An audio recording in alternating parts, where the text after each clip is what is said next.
All right, welcome back. So we're going to write option number 4. So when we're dealing with remainders, there's another thing that might happen. And this one's really interesting. I actually really like this one because it makes you think more about the problem and really have to put yourself in the story problem to see what would be best. So let me give you the example. So one thing we can do when we are looking at the remainders of a division problem is we might have to actually round the quotient up by 1. So we might have a remainder, and then we might have to take the quotient and round the quotient up by 1. Does that make sense? So I'm going to say that again.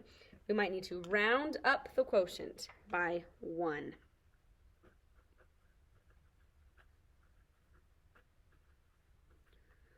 Again, round up the quotient by 1. Or what that really means is you add 1 to the quotient. Round up, I just mean you add 1, okay? But round up is the phrase. You're going to have to round up the quotient or add another 1 so that no one gets left out, okay? This happens all the time when we deal with division problems, especially in the real world. Things like the pack of pencils, right? Let's say they sell them in packs of 8. And I go, okay, well, I'm going to need 2 packs. Well, I'm going to need 3 packs, right? So I end up having to get more, and then I'll end up having extra. But I had to get more because I couldn't leave anyone out, or I couldn't not get enough. And so this is the situation that we find ourselves in quite a bit in the real world. So let's write this story problem, okay? Mrs. Tingy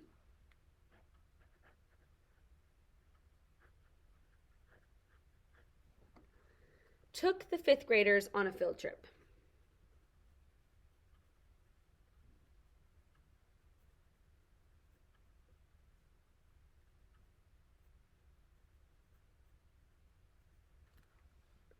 "74 kids will fit on a bus."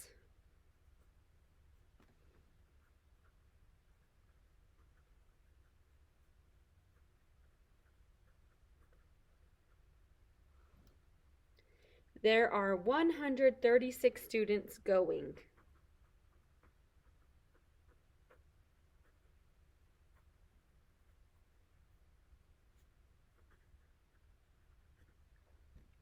How many buses do they need?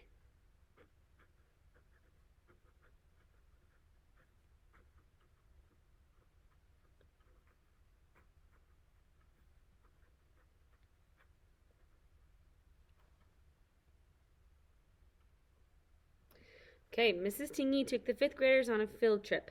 74 kids will fit on a bus. There are 136 students going.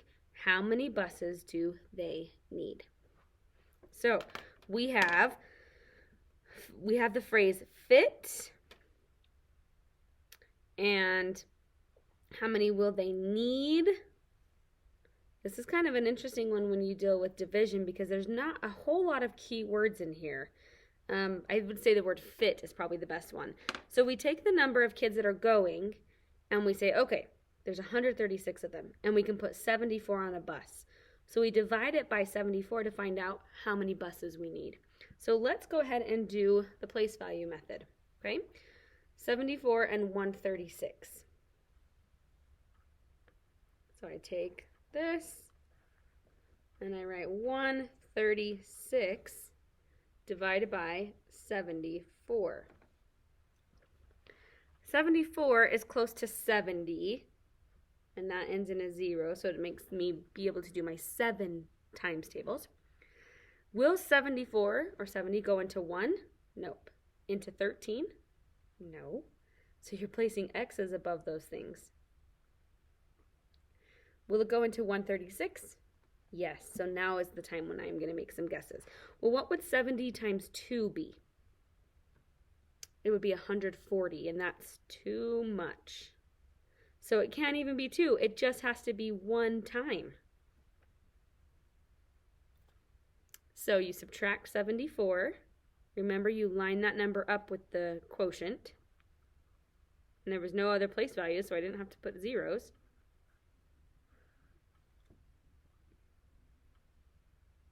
and I subtract.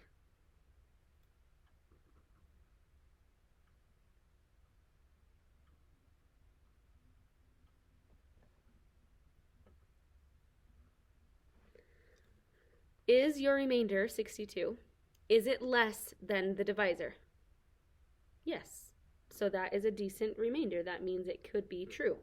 So here's the deal. If Mrs. Tingy only gets one bus to take all those kids, she will leave 62 kids out.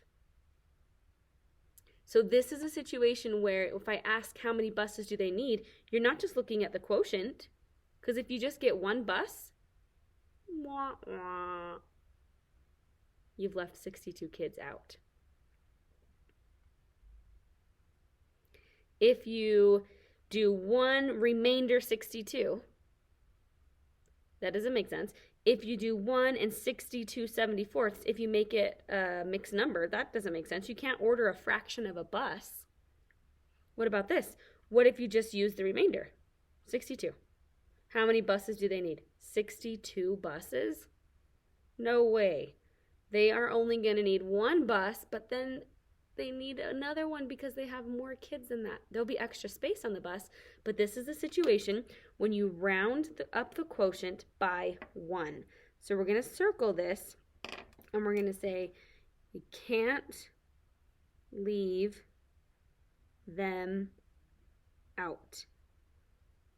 You can't leave them out. So you need 1 more bus. So you come up here and you do plus 1 more bus. So you had to get 1 to fit 74 kids, but then you're also going to have to get 1 more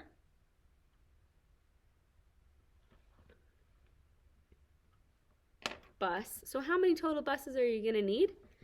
How many buses do they need? They will need 2 buses to fit everyone.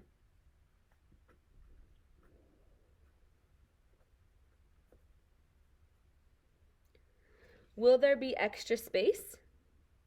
Yeah, there's going to be extra space. That's pretty typical, but it's better to have extra space than to leave 62 kids out, right? So they will need 2 buses to fit everyone. So in this situation, we round the quotient up by 1 so that we don't leave anyone out, okay? So here are situations where this would happen. I'm just going to write 3 bullet points on this one. Not necessarily phrases, I'm just going to say situations where this would happen.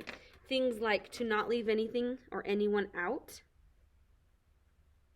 We'll say to not leave anything or anyone out.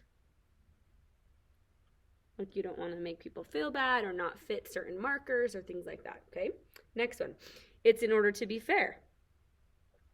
So that everybody gets one or everybody gets a turn, right?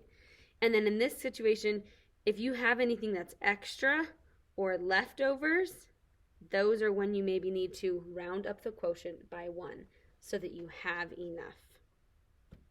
Okay, so I'm going to say that these are not phrases, these are situations. So I'm going to make that bracket, and I'm going to write situations.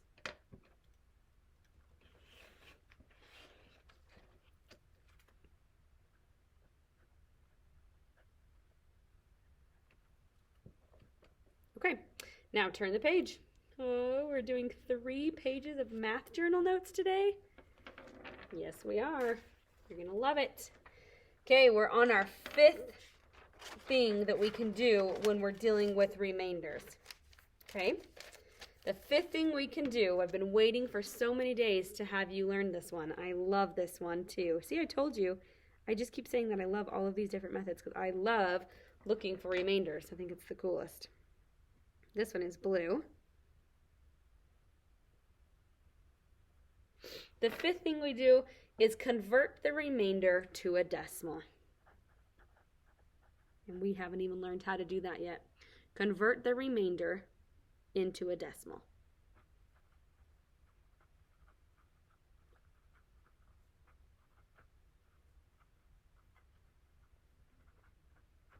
This is going to be harder than you think It's not that you can just put a decimal at the end of the quotient and then put the remainder. Like on that last problem, you couldn't just say, yeah, the answer is 1.62. Right? To make it a decimal, I can't just go 1 and then a decimal and then say 62, because that's not true. That would say 1 and 62 hundredths. And we know the fraction is 1 and 62 74ths. So that's why you can't just put a decimal at the end. So this is an actual strategy. Convert the remainder into a decimal. There are steps for this, okay? There are situations when this happens. So we're actually going to put the bullet points right now. One situation when this would happen would be when you're dealing with money. Another situation might be weight or height or any type of measurement, really.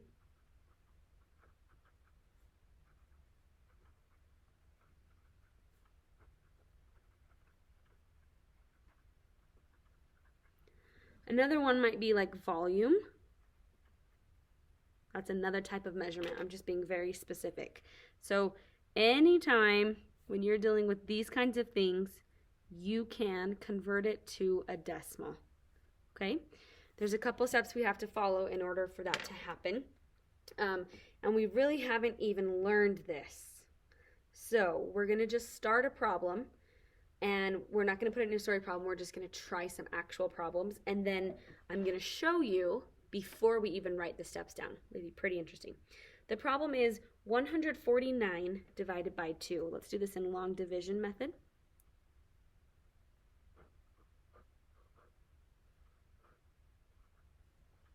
I know for a fact that this is not going to be a beautiful, pretty division problem. Do you know why I know that? Because 9 is an odd number.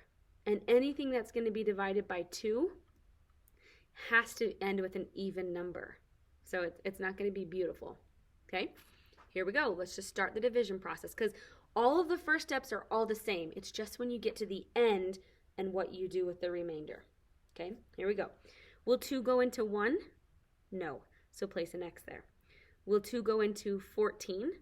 Yes. And it goes into 14 7 times. 2 times 7 is 14. So you subtract that. You look at what you got and make sure it's smaller than the divisor. Is 0 smaller than the divisor? Yeah. So you bring down the next number. You start the process over again. How many times will 2 go into 9? 4 times. So 4 goes on the quotient line. And what was 2 times 4? 8. So you subtract it. You make sure that that difference is still smaller than your divisor. Is 1 smaller than 2? Yep. So now I'm in this situation where I'm supposed to convert the remainder into a decimal. Normally I would say 74 remainder 1, or 74 and 1/2, right? That's how I would do that. But I'm trying to teach you how to do the decimal, so I want you to watch and learn.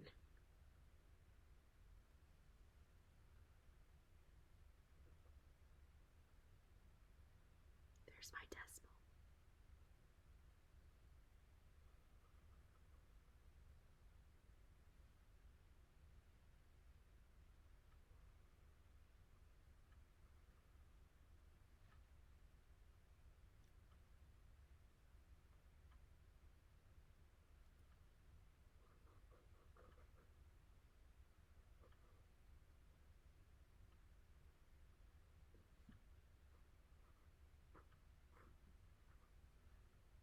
Ta-da! Did you see how I did that? Okay, so pause the video and make sure you get all of your steps written down, and now let's go through it. What I did was I did all the normal division, and when I got left with 1 left over down here, I put a decimal in my quotient, I put a 0 in my dividend, I brought the 0 all the way down, because zeros just hold place value, right? The decimal would technically be in both numbers. It'd be in the 149 and up there. So I just 149 and 149.0 are the same thing. So I'm just putting the 0 there to help me later. So I bring the 0 down and I start the process over. So instead of it being 1, it then became 10. Then I said, how many times will 2 go into 10? So I started the division process over again.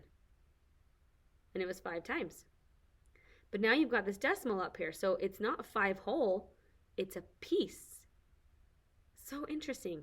And what was 2 times 5 is 10, and it ends in 0. So you keep doing the decimal thing until it ends in 0. This situation, I picked one where it would just be 1 0 example. One like that. So pretty cool. The answer is 74.5. Circle that in blue. Let's see if we can do another one. Okay?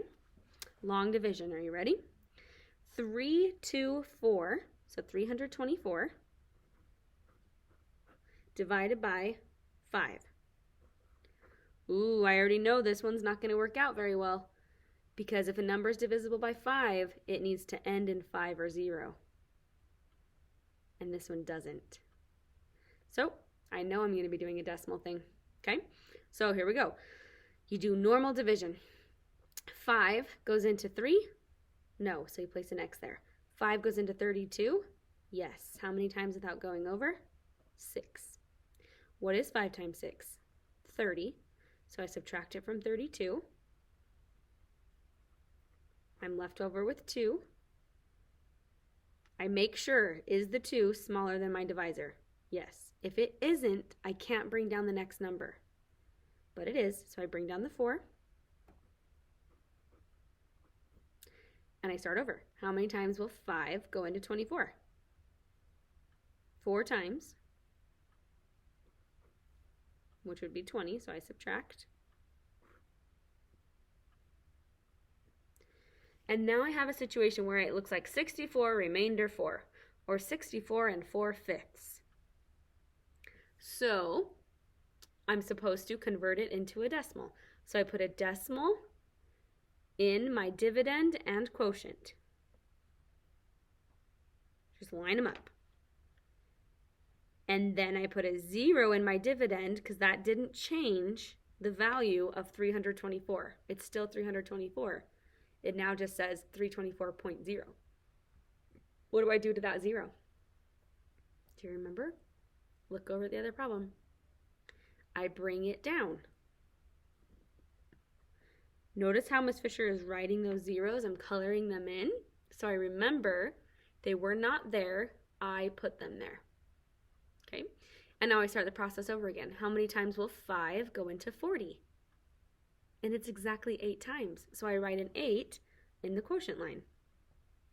And in this situation, I'm running out of a quotient line. Like it won't fit right there. So I extend the line, and then I put my 8 above the 0. And what was 5 times 8? It was 40. So I subtract 40 from 40, and I prove that it got to 0. So the answer in this case, with your blue, is 64.8. Isn't that so cool? Oh, I love it so much. I just love it, love it, love it. Okay, let's quickly write the steps. I know that's your favorite part of doing this. Okay, so step number 1, normal division. Do normal division until you get to the remainder.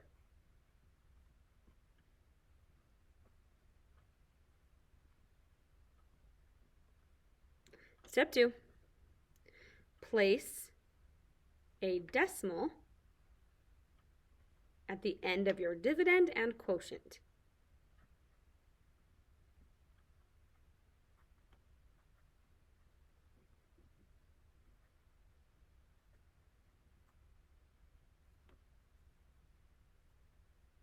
Step 3,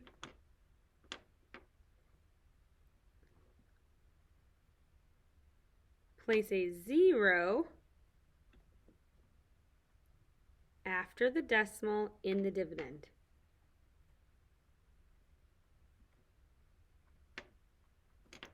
Make sure you put it in your dividend, not the quotient.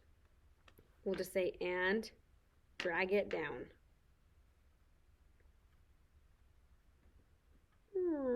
looks like that. And drag it down next to your remainder.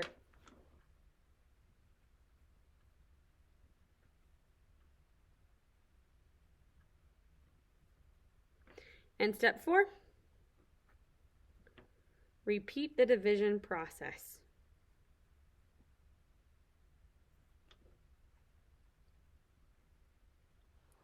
Okay, step 1, normal division until you get to the remainder. Step 2, place a decimal at the end of your dividend and quotient. Step 3, place a 0 after the decimal and the dividend and drag it down next to your remainder, and you repeat the process. There is a 5th step, but I don't want to tell it to you yet because I want us to experience it. Are you ready? Okay, here we go. Let's try 4,026. We're going to do long division again. Don't do any commas. It's easier not to. I mean, I guess you could. It's okay, too. And divide it by 5. So 5 won't go into 4, but it will go into 40 exactly 8 times. So I multiply that together to get 40, and I subtract it. Is 0 smaller than 5? Yeah. So I bring down the next number. I start the process over again. Will 5 go into 2? No. And when you say no, it means a 0 up here. And then you just move on. You bring down the next number. Okay. Will 5 go into 26? Yes. 5 times. And 5 times 5 is 25. So you subtract 25 from 26. And you're left with 1. This is a situation where we want to be converting it into a decimal. So I follow the steps. I'm on step number 2. Place a decimal at the end of your dividend and quotient. Okay? Here and here. Place a 0 after the decimal in the dividend. Okay, here, and color it in. And drag it down next to your remainder.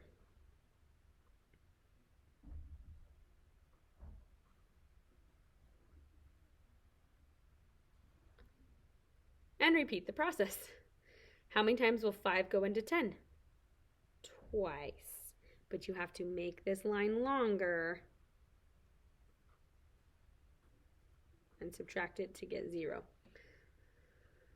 So on step number 4, it says repeat the division process. I'm going to put a little star here that it says extend the quotient line, because that's going to happen a lot when you're dealing with decimals. Extend the quotient line. Put that in a blue cloud, because I kind of forgot about that until I just did it again. So I'm going to circle all 4 of these steps. Step 1, 2, and 3, 4. And we're ready for step 5 after that bell rings. I don't think I have any examples of when this would happen. So maybe we better just do one more normal one before I just make one up that's a little more difficult. Okay, let's try this one. 1,338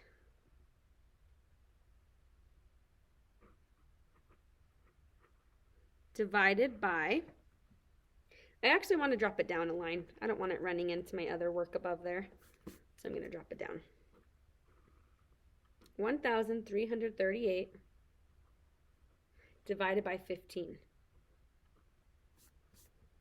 Okay, you can round 15 if you want. I'm just going to leave 15 because I can do my 15 timetables if I go slow enough, so I'll be okay. So does 15 go into 1? No, so I place an X there. Does it go into 13? No, so I place an X there. Does it go into 133? Sure. Here's the deal. 15 times 10 would be 150. So 15 times 9 is 15 less than that, which would be 135. So it has to be 15 times 8. So I'm just going to come over here to the side and try it.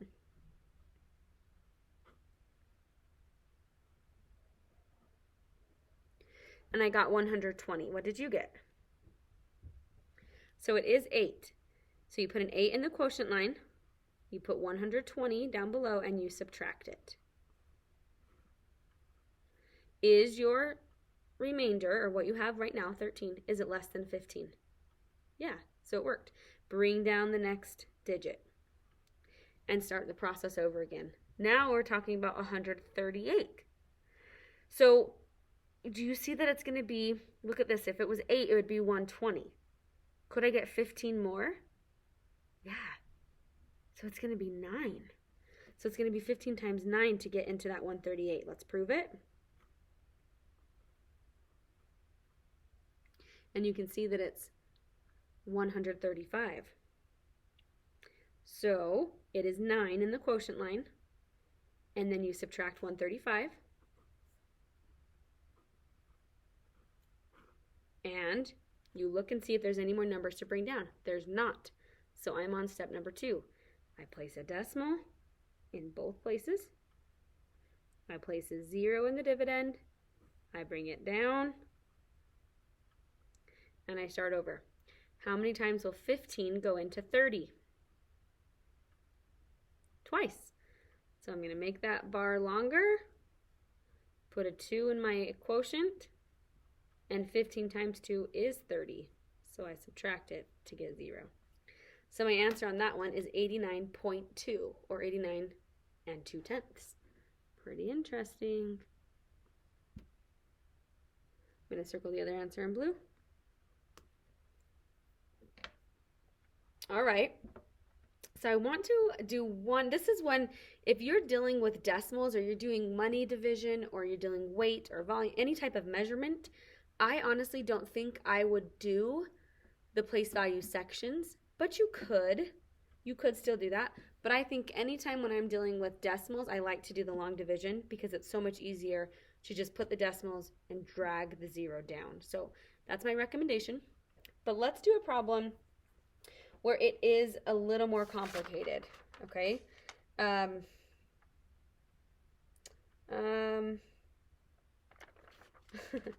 Let's try this one. This is a good one. 4,458 divided by, I think I'm going to say 65. Wait, no. Do I want 65 or 55? I'm going to go, well, 4. Let's do 54 divided by 54. Okay. Here we go. Does 54 go into 4? No. 44? No. 445? Yes. So that's where your first one's going to be. Oh man, I am going to drop my 54 down to 50 to start to do some estimating. So if I'm trying to get to 445 and I'm dealing with 50s, I just look at the first number and I try to get 5 into 44. That would be 8 times, which would be 400. Could I get 8 more groups of 3? Should we try 8 times? Let's try 8 times. It might be 7. Let's try 8 and just see what happens.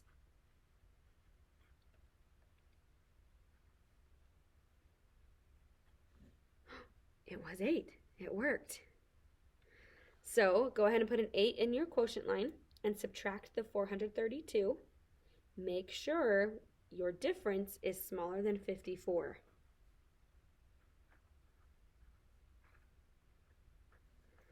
Sweet. Bring down the 8. And you start the process all over again. Now really think about this. 54, you're going to kind of go with 50s. So 50, 100, could you get 3? 100, no, there's no way you're going to be able to get 3. So it's just 2.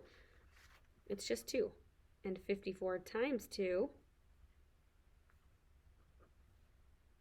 is 108. So you subtract the 108. And I got 30. Did you get 30? Okay, so now we're doing the decimal thing, right? Because 30 is smaller than 54, and I want it to be a decimal, so I do the decimal in both places. I'm going to actually extend the bar right now. I think that's nice.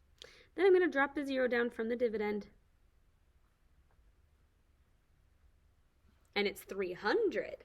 Okay, well 50 goes into 300.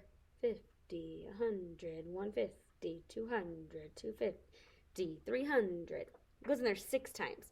But that's when I'm doing 50, and I'm doing 54. So I'm actually going to guess that it will only go in 5 times. I'm going to try it right here. 54 times 5.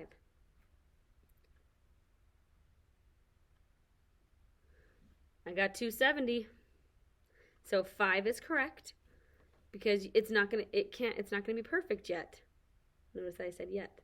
But I can't get 54 more out of that before it goes too high. So it is 5 in the quotient line. And it's 270 that I'm subtracting.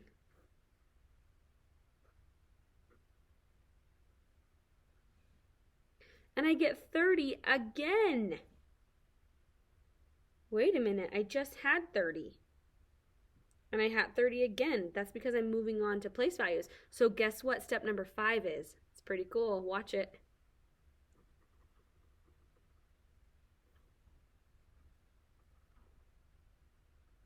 I just do it all over again. I drop another 0. It's so cool. And guess what? It's the same process because watch, 54 goes into 300. I'm going to keep getting the same answer. It's going to be 5 again, and it's going to be 270, and you're going to subtract, and you're going to get 30, and this is going to keep going. This is called a repeating decimal.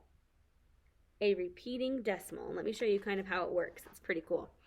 You go like this. Well, the answer would be 82.55, and that is the repeating sign. It's a line above the last digit. That is me teaching you some middle school or high school stuff. You're welcome. Here's why it's repeating. That it's never going to change. It's going to constantly be zeros that you keep dropping down and constantly change this from 30 into 300 every single time. So that's a repeating decimal. So that's not going to come up very often. I just wanted to stretch your brain a little bit. Okay, so step number 5, in this case, we're going to write this. If you need to drop another 0, if you need to drag another 0 down from the dividend, you can.